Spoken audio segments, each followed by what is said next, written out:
Dear students, today we will discuss the consumption, income and saving. This chapter we have already discussed during the face-to-face session. So here we will discuss the further part, the next part of the consumption and investment chapter, where we will discuss consumption, income and saving concepts. So the first slide, I will show you the first slide. We will start with the it is based on the chapter 21, consumption and investment, and here the consumption is the as we have discussed earlier, that the consumption is the largest part of GDP, where we know that the GDP, the construction of GDP is based on C plus I plus G plus NX. So here 70% of GDP depends on consumption. Then in consumption we have durable goods and non-durable goods and services. We have already discussed this slide, so we will go further. So consumption and investment. Consumption and investment, income, consumption and saving are closely linked. If you basically consumption is the function of consumption is the function of income, and saving also is the function of income. So basically if you have a higher income, then you have a higher consumption. So that what it shows, it means your consumption pattern depends on your income. So similarly, if you have a higher income, then you have a higher saving. So that means your consumption and investment and savings are dependent on your income. So income, consumption and saving are closely linked. More precisely, personal saving is the part of disposable income that is not consumed. So personal saving, what is personal saving? It is the part of disposable income. What is disposable income? We have already discussed this. After income minus taxes, then what you have is the disposable income. So your personal saving basically depends on your disposable income. And disposable income and basically personal saving is the part of your income which is not consumed.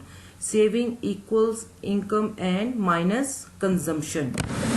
The relationship between income and consumption and saving for the United States in 2007 is shown in table 21.2.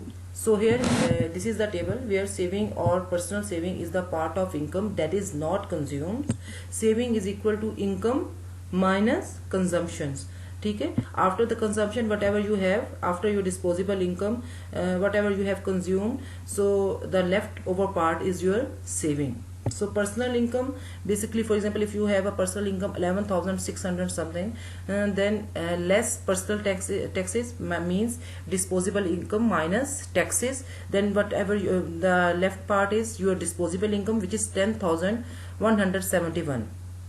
So after disposable income minus personal outlays. What is personal outlays? Basically these are the transfer payments and interest. So after that, so equal personal savings. So after computing these things, when we have the personal saving as a percent of disposable personal income, which is 0.6%. So here we have the consumption and investment consumption function. So before going to the consumption function, you first listen carefully that disposable income, basically you should know the concept of disposable income and the personal saving that I have explained earlier. Disposable income, household outlays for consumption including interest amount to 99.4% of disposable income, leaving 57 billion as a personal saving. The last item in the table shows the important personal saving rate. This is equal to a personal saving as a percent of disposable income, a tiny 0.6% in 2007. So this is the explanation of basically this table, the table 2.2. The economic studies have shown that income is the primary determinant of consumption and saving. Basically the rich people save more than poor because they have a higher income, both absolutely and as a percent of income. The very poor are unable to save at all because they hardly able to spend their income on the food items because they don't have enough income. So instead, as long as they can borrow or draw down their wealth, they tend to save because they have their consumption is higher than their income. That's why in order to fulfill their consumption, basically they have the negative consumption, so negative saving, because they have their income is lower than their needs, so they have to buy, they have to take loan from other people. So basically instead of saving, they are dissaving their income because they are spending more than their income. So what they are doing then, they are reducing their accumulated saving or going deeper into the debt. So now we come, so if we are come to the table 21.3, look closely on this table. Table 21.3 contains data on disposable income, saving and consumption drawn from budget studies on American households. So this is the, just we take the example, this example is basically given on your book, so that's why I'm following the similar example. The first column shows 7 different level of disposable income from point A to point G. Column 2 indicates saving at each level of income, and the third column indicates consumption spending at each level of income. Now here we have, every one of you see point B closely. The point B is basically where it is the break-even point, where the representative household neither save nor dissave, means they don't have the negative saving but consume all its income. So means they are neither saving nor neither saving or nor they are dissaving, but they are, that's why we call it break-even point.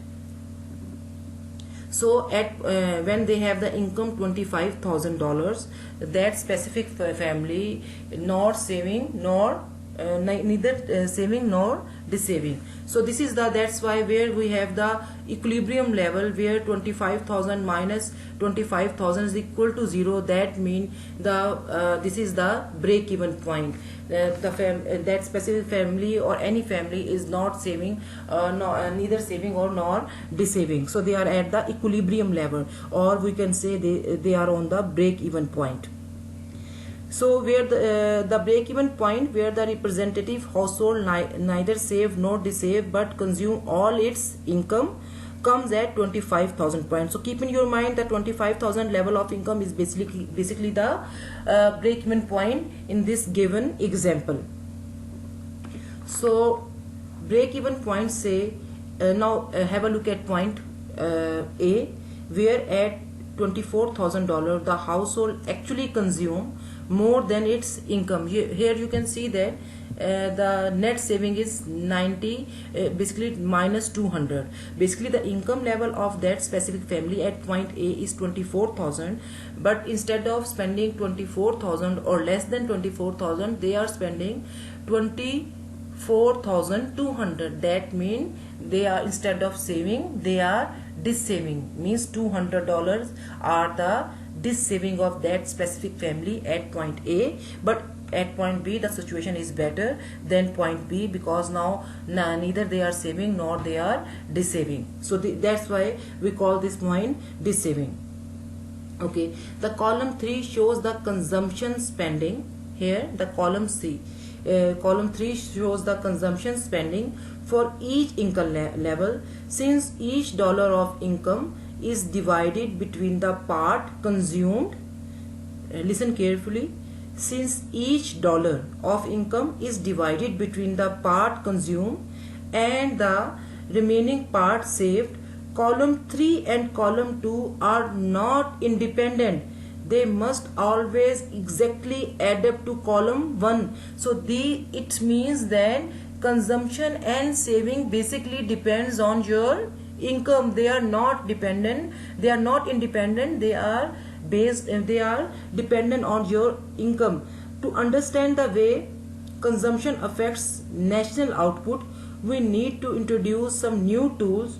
We need to understand how each dollar of additional income is divided between additional saving and additional consumption. Again listen, we need to understand how each dollar of additional saving means whatever, after like here at point A you have the 24,000 income. Now your income is 25,000. So when your after from 24,000 to 25,000, which is your additional income, how your additional income, which is 25,000 for example, is divided between additional saving and additional consumption. Here at point A for example, when you have the income 24,000, your consumption is 20. How it divided between consumption and saving? At point A 24,000 income, your consumption is 24,200. So in case of consumption it is divided as $24,200, and in case of saving it is minus 200. So the division is like this. Here you have, so it shows that you have negative 200 saving. That means you are dissaving at that point. Now now you have the additional income, which is $25,000. So here you have neither saving nor dissaving. Here you are, all your additional income is consumed. So now due to additional income you are not taking any debt from anyone. So now you are consuming all your income on your consumption, and you are saving not a single cent. So this is the how. So here we are going to see how you are, if you in a case if you have additional income, how you are going to consume on each step your additional income in between saving and your consumption. So the consumption function relating consumption and income. So always keep in your mind, when we are talking about consumption function, that means you are talking about the relationship between consumption and income. 1. B, its twin, means the opposite of this is that when you are talking about saving function, you are talking about saving, relating saving and income. So in case of consumption function you are talking about consumption and income. In case of saving function you are talking about saving and income. So these are the things you have to keep in